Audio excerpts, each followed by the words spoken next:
Bonsoir à tous. Comme tous les soirs, toute l'actualité en une demi-heure sur Monaco Info. Avec à la une de votre journal de ce mercredi, le Liban dans toutes les pensées après la dramatique explosion hier soir sur le port de Beyrouth. Plus de 100 morts, près de 4000 blessés, une capitale à moitié détruite et des milliers de personnes qui ont tout perdu en plein cœur déjà d'une crise financière sans précédent. Nous serons dans un instant avec la présidente de l'association monégasque Les Amis du Liban, Madame Alani, pour revenir sur cette tragédie. Vos informations pratiques quotidiennes, votre actualité près de chez vous, au sommaire également de cette édition avec hier soir un nouveau concert au théâtre du Fort Antoine. Les préparatifs du prochain meeting Hercules et l'une des grandes vedettes annoncées vendredi prochain au Stade Louis II, le Français Pascal Martino Lagarde, champion d'Europe du 110 mètres haies. Il nous parlera de son bonheur tout simple de retrouver enfin la compétition la semaine prochaine. Sans oublier, comme chaque soir à la fin de ce journal, l'actualité des réseaux sociaux et votre météo. Toujours aussi chaud, toujours aussi sec, le climatologue Hervé Le Treut analysera avec nous ce drôle de climat ces derniers temps, aujourd'hui comme pour demain. Mais sans plus tarder, pour évoquer cette tragique double explosion à Beyrouth hier en fin de soirée, avec nous, la présidente de l'association Les Amis du Liban. Madame Alani, bonsoir à vous. Bonsoir. Profondément marqué par les tragiques explosions au port de Beyrouth hier, le prince souverain a adressé ce matin un courrier au président Aoun faisant part de toute sa compassion devant ce drame, l'a assuré de son indéfectible soutien dans cette épreuve si douloureuse et a présenté aux familles si cruellement touchées, en association avec la population de Monaco, ses condoléances les plus attristées. Ce message du prince Albert II et ses pensées de toute une principauté aujourd'hui pour un drame hors du commun. Madame Alani, on le rappelle, plus de 100 morts et près de 3500 blessés. Et tout le monde a le regard fixé sur Beyrouth et ces images d'hier soir encore.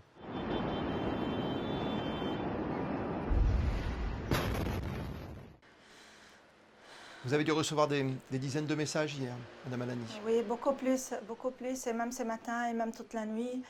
Et je peux vous dire, quand on a reçu la première image par WhatsApp, ce qui se passe, on se retourne en arrière.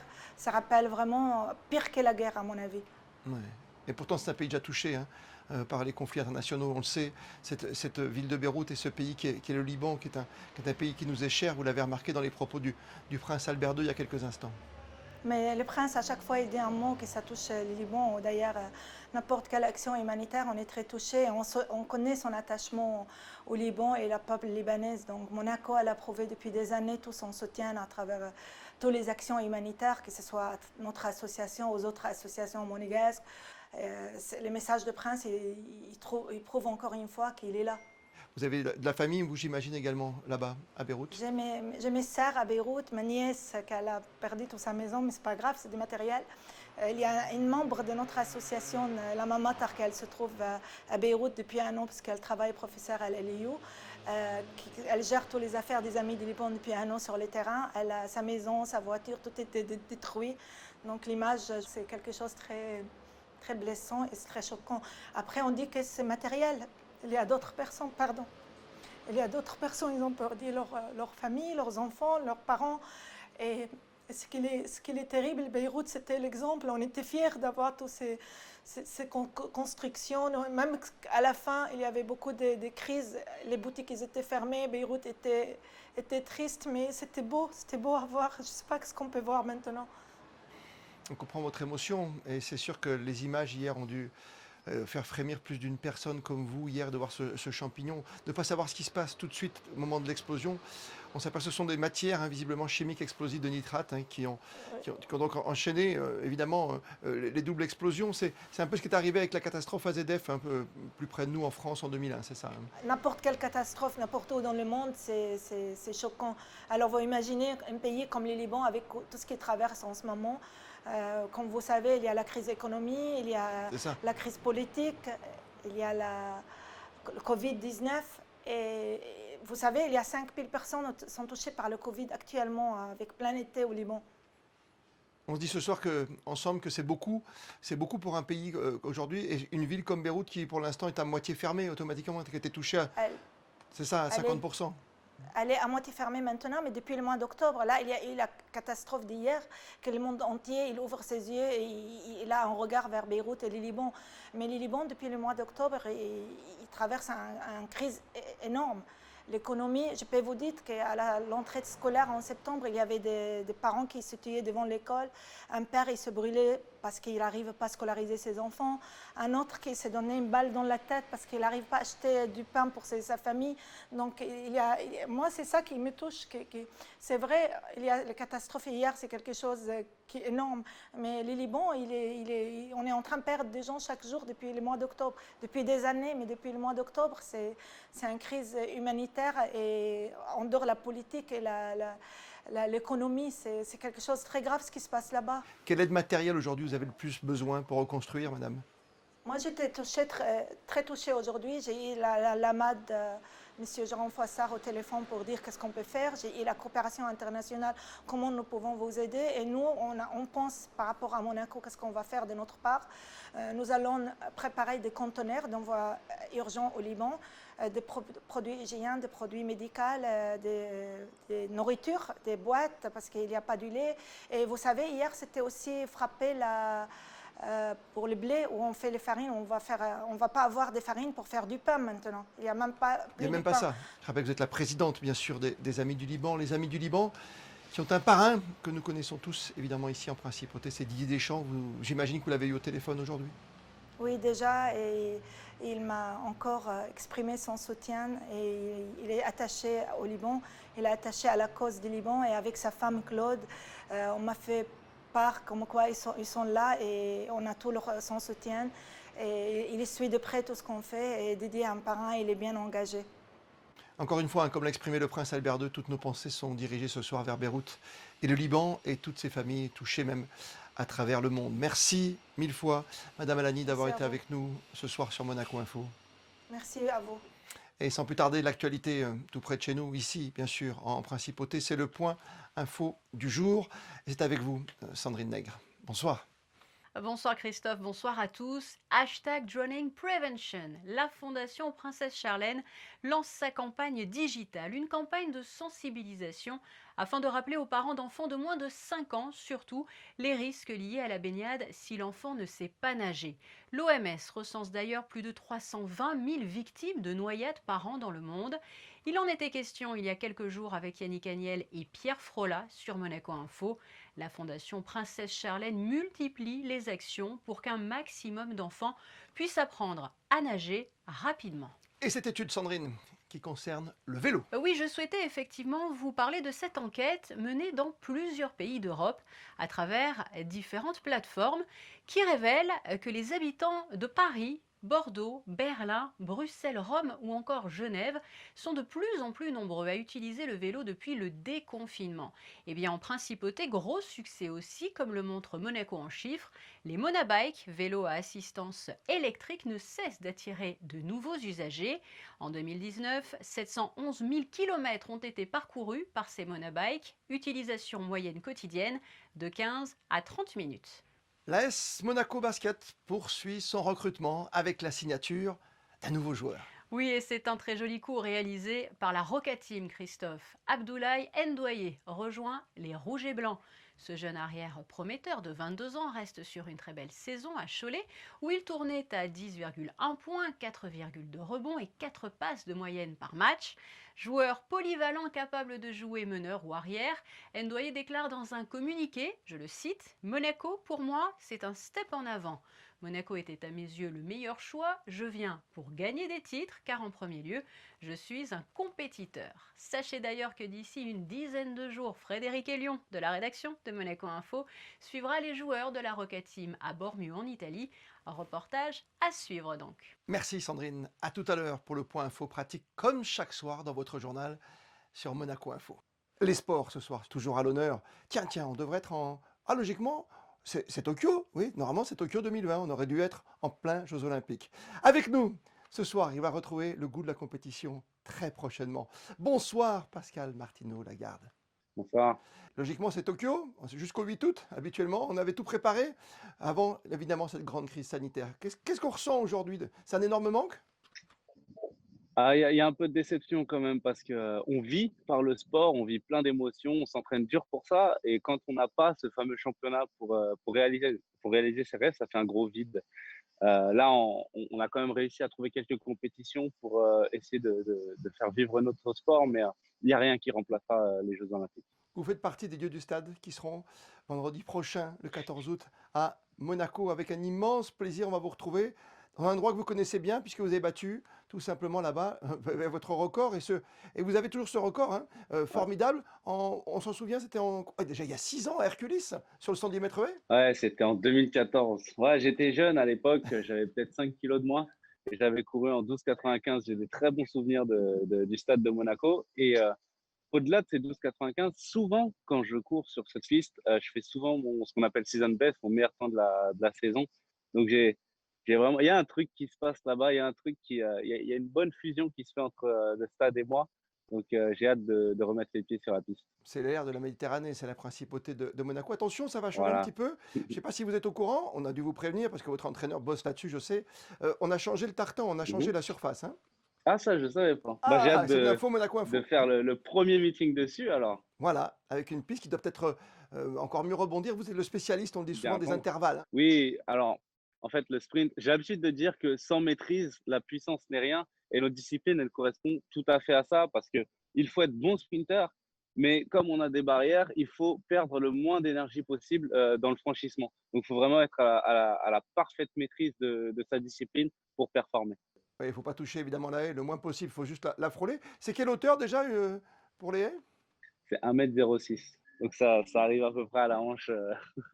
Si je devais à chaque fois réfléchir en abordant ma course à je mets ma jambe d'attaque, mon bras, attention, je mets ce geste technique-là, etc., bah, finalement, c'est de l'énergie mentale en moins que j'aurais pour m'arracher vers la victoire. C'est magnifique ce que vous nous dites ce soir parce qu'on va pouvoir vous voir évidemment en vrai. Ce sera vendredi prochain avec une pluie de stars ici à Hercules. Ce ne sera pas votre premier meeting, vous en faites un autre juste avant, c'est ça? Je démarre ma saison à Turku en Finlande 3 jours avant le 11 et donc le meeting de Monaco sera le 14. J'ai une petite mise en jambe, mise en bouche pour cartonner à Monaco. Vous connaissez déjà vos adversaires sur ce 110 mètres haies ici à Monaco? Alors, j'ai appris qu'il y avait le champion du monde en titre qui allait venir, Oui, donc Grant Holloway. l'Américain qui a finalement réussi à sortir d'Amérique dans cette période de coronavirus. Et bah, c'est bien parce que j'aime les gros combats et j'aime l'adrénaline que ça procure d'avoir des grosses courses. Donc là, il risque d'y avoir du très très beau spectacle. Après, euh, on est dans une année unique. Il n'y a pas de règles, il n'y a pas de, on n'a aucune référence. On n'a jamais connu une année comme ça. Et je peux vous dire que les athlètes qui ont déjà un petit peu concouru à droite à gauche dans le monde, ils cavalent quand même. Il y a des grosses performances malgré les pays qui ont été confinés, etc. Donc, il n'y a pas de règle exacte, ça se trouve, que ce soit notre premier meeting ou un meeting de fin de saison, ça se trouve, ça va cartonner quand même. Ah, c'est important de retrouver la compétition sans votre bonheur. Et vous nous avez régalé pendant cette période de confinement parce que vous êtes quelqu'un qui adorait les réseaux sociaux et on vous a vu sur Instagram, d'ailleurs on vous voit en ce moment, faire des exercices hein, pour vous maintenir. Oui, bah, en fait, c'est un piège un petit peu le confinement de s'affaler sur son canapé et de rien faire de ses journées finalement. Alors que autant mon rôle habituel, c'est de aller en compétition, faire vibrer, donner des émotions, autant quand on est en période de confinement actuelle, mon rôle, il sera plus de motiver les gens à bouger, à quand même essayer de faire du sport avec ce qu'ils ont, ce qu'ils trouvent autour d'eux. Et ça donne j'ai la casquette de sportif, je veux bien, mais j'ai peut-être la casquette de grand frère quand on traverse des temps durs. Donc j'étais ravi effectivement sur Instagram de faire tout plein de petits trucs à droite à gauche pour le bonheur de tous. Si je vous dis, c'est maintenant, Bingo, là tu tapes dans le mille parce que c'est exactement ce que je me disais dans la tête avant les grandes courses. En fait, je remets dans le contexte, quand on est genre en finale mondiale, Europe, olympique, etc., on est vraiment dans un stress qui est énorme et en fait, on est dans une période où soit ce stress nous fait nous surpasser, soit ce stress-là nous fait complètement perdre nos moyens. Et moi, je me souviens qu'en chambre d'appel, jusqu'à derrière mes starting blocks, je me répétais, c'est maintenant. Pascal Martino Lagarde. C'était maintenant sur Monaco Info et ce sera vendredi sur cette toute nouvelle piste du Stade Louis II. Bonne rentrée, la semaine prochaine on vous attend avec impatience ici à Monaco. Merci beaucoup, à bientôt. La culture, maintenant, et pour son 50e anniversaire, le Théâtre du Fort-Antoine propose tout l'été une programmation très éclectique. Projections de films, soirées lecture ou encore concerts divers et variés. Hier soir, l'Orchestre Philharmonique de Monte-Carlo était en représentation pour une sérénade au clair de lune. Reportage signé Frédéric Elion. Sans public, la passion perd tout son sens. Après le concert de dimanche soir dans la cour d'honneur du Palais Princier, où une partie de l'Orchestre Philharmonique de Monte-Carlo avait pu renouer le lien avec le public, c'était au tour de la section des bois de l'OPMC de rejouer ensemble et de redonner vie à la musique dans le cadre magnifique du théâtre du Fort-Antoine mardi soir. C'est un grand plaisir de retrouver notre public avant tout, puisqu'on a été privé pendant plusieurs mois de notre public et c'est ça qui nous a causé le plus de tort, on va dire. Donc le retrouver ce soir, c'est un grand plaisir. Et puis aussi de retrouver mes amis, mes collègues, de se retrouver ensemble autour de la musique, puisque jouer tout seul dans son salon, en fait, ça n'a pas vraiment de sens. Donc c'est une vraie fête en fait ce soir pour nous tous. Pour cette sérénade au clair de lune, 20 musiciens de l'Orchestre Philharmonique de Monte-Carlo, dirigé par Kazuki Yamada, le directeur musical de l'OPMC, et un menu musical alléchant. Les Noces de Figaro de Mozart, la Petite Symphonie pour instruments à vent de Charles Gounod et plein d'autres belles choses. On aura des petites pastilles au milieu du concert qui mettront en avant d'autres instruments de l'orchestre qui ne sont pas forcément mis en valeur dans ces pièces de musique de chambre, à savoir la harpe et aussi la flûte, qui est un petit peu absente du programme de ce soir. Et on a le grand plaisir d'avoir le ballet de Monte-Carlo qui est aussi représenté ce soir avec 3 danseuses magnifiques qui vont accompagner ces petites pastilles musicales. Et pour finir, ce sera la Grande Partita, une sérénade de Mozart, un chef-d'œuvre absolu de la musique de Mozart qu'on est ravi de donner ici en Principauté, puisqu'il n'a pas été donné depuis quelques temps, et dans ce cadre de plein air qui est, il faut le dire, magique pour une sérénade. Vous pouvez retrouver l'Orchestre Philharmonique de Monte-Carlo vendredi soir à 21h30, toujours au Théâtre du Fort-Antoine, pour un autre concert, Nuit de réjouissance. Et on en vient au point info pratique du soir, Sandrine. Chaque jeudi, la SBM, à travers Madawan, propose le Garden Evening au moment de l'apéritif. Eh bien, les 6 et 13 août, l'offre s'enrichit, puisqu'à ces 2 dates, Madawan vous proposera aussi de prolonger votre présence sur place avec des pique-niques chics sur l'herbe dans les jardins des Boulingrins face au casino. Attention, si vous devez vous rendre au CHPG. Piqûre de rappel, oui, si vous devez vous rendre au centre hospitalier Princesse Grace pour un rendez-vous médical ou pour rendre visite à un patient, un proche, n'oubliez pas votre masque, il est obligatoire à l'intérieur de l'établissement. Les visites ont pu reprendre aussi dans les maisons de retraite. Le pensionnaire peut recevoir une visite par jour. Là aussi, pensez à votre masque pour vous protéger et protéger les autres.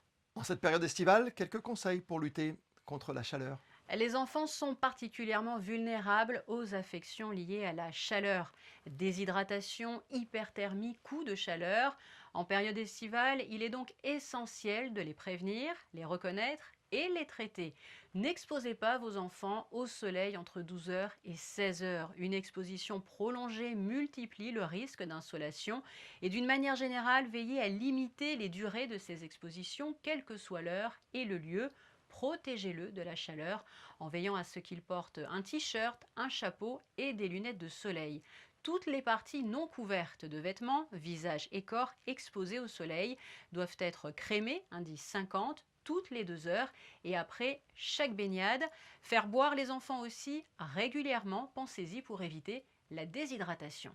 Oui, c'est l'été, oui, il fait très très chaud. En plus, c'était au mois de juillet, en tout cas le mois le plus sec pour évoquer justement l'influence sur le climat aujourd'hui, les conditions évidemment de notre environnement. On est ravis d'accueillir ce soir sur Monaco Info Hervé Le Treut, qui est climatologue et qui est avec nous. Bonsoir à vous.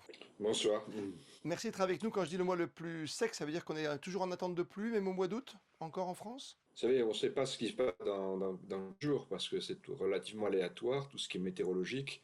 Mais effectivement, aujourd'hui, on a des conditions de sécheresse, des conditions qui sont très anormales par rapport à ce qu'on a pu connaître même dans les dernières années. Donc je pense qu'effectivement, on est dans des conditions climatiques qui changent petit à petit au fil du temps. Alors ça vient par secousses, si on peut dire. Et au fil des années, on a des conditions météorologiques qui sont réellement modifiées par rapport à ce qu'elles pouvaient être il y a une vingtaine ou trentaine d'années. Quand vous dites très anormal, ça veut dire que ce qu'on a constaté sur un mois de juillet très sec, c'est qu'il n'y a pas du tout de pluviométrie, par exemple sur la Côte d'Azur, sur Monaco? Il y a beaucoup de régions qui sont des régions aujourd'hui en vigilance rouge par rapport à ces enjeux-là. Donc effectivement, on est dans une situation qui est...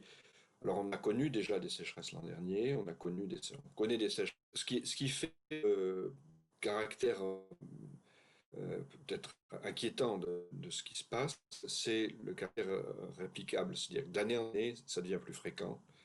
Donc d'année en année, on est confronté à des choses qui se produisent non seulement sur notre territoire, mais sur d'autres territoires. Ça ne veut pas dire qu'on n'aura pas aussi de temps en temps des choses complètement différentes, des inondations, mais le climat change et parmi les modes qu'il prend sur le territoire national, il y a un mode sécheresse qui revient fréquemment.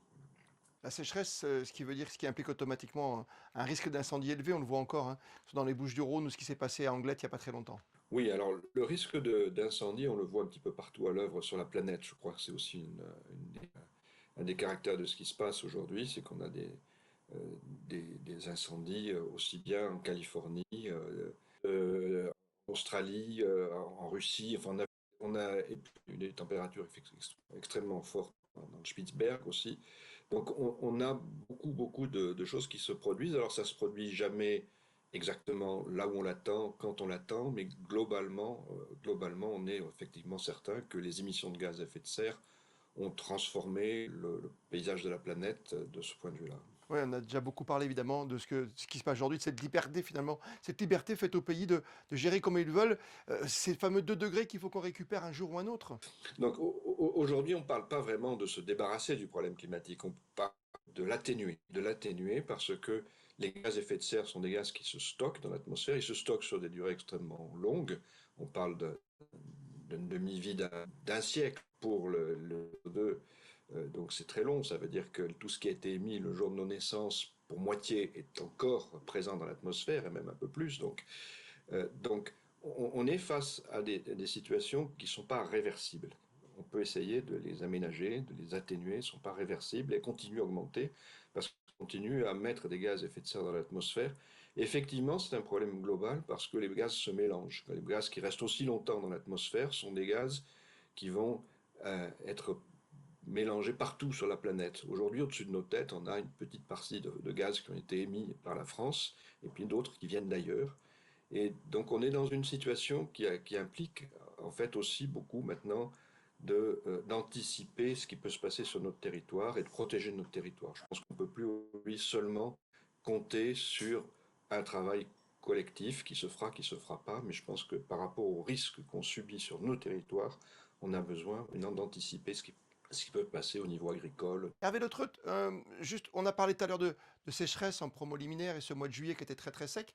Est-ce qu'on peut s'attendre au mois d'août à un effet de chaleur supplémentaire? Est-ce qu'on peut avoir cet épisode de canicule? On sait que c'est 3 jours, 3 nuits de forte chaleur. Est-ce qu'on craint, du côté Météo France, selon vos analyses aujourd'hui, est-ce qu'on craint une poussée de chaleur encore au mois d'août?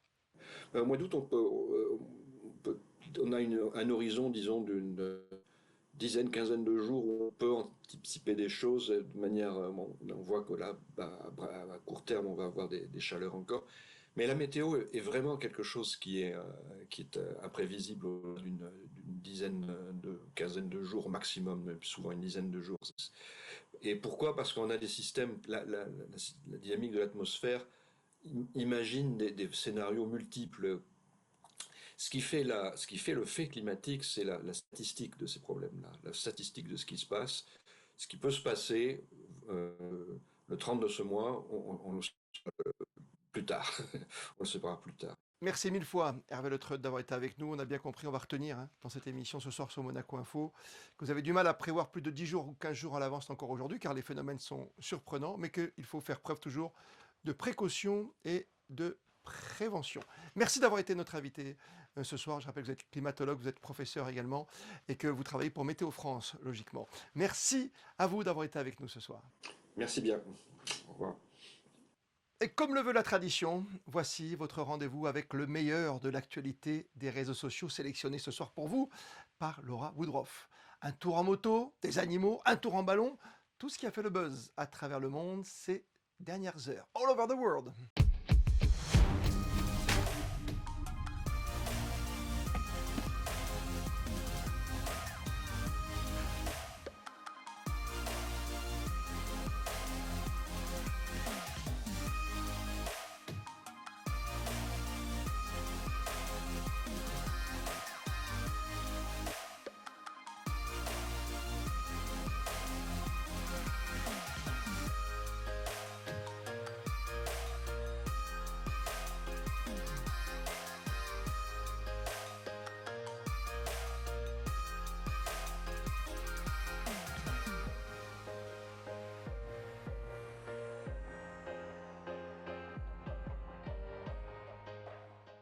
Envoie-le-moi, comme dit la chanson. Et merci de nous être fidèles. Et surtout, n'hésitez pas. Continuez à nous envoyer vos photos, vos vidéos sur le réseau Malizia qui est ouvert 7 jours sur 7, 24 heures sur 24. La météo, avec vous, Sandrine, température de l'air et de l'eau pour demain.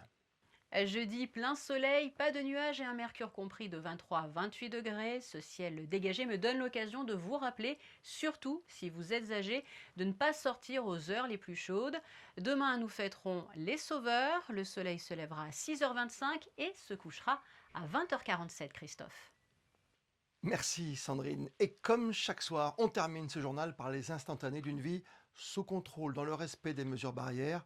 Prenez bien soin de vous surtout et de ceux que vous approchez. Ce soir, on se quitte avec les photos de Stéphane Dana, photos d'une nouvelle soirée ensemble, en public, avec l'Orchestre Philharmonique de Monte-Carlo au Théâtre du Fort-Antoine. Demain, le prestigieux ensemble retrouvera la cour d'honneur du Palais Princier pour une soirée réservée au personnel soignant, professionnels et bénévoles qui ont tant œuvré depuis ce printemps, pas comme les autres. Bonne fin de soirée à toutes et à tous. Demain, c'est Émilie Rousseau qui sera avec vous à 19h pour une nouvelle édition de votre journal. Pour ma part, je vous donne rendez-vous lundi. D'ici là, vous le savez, plus que jamais, vous êtes bien sur Monaco Info.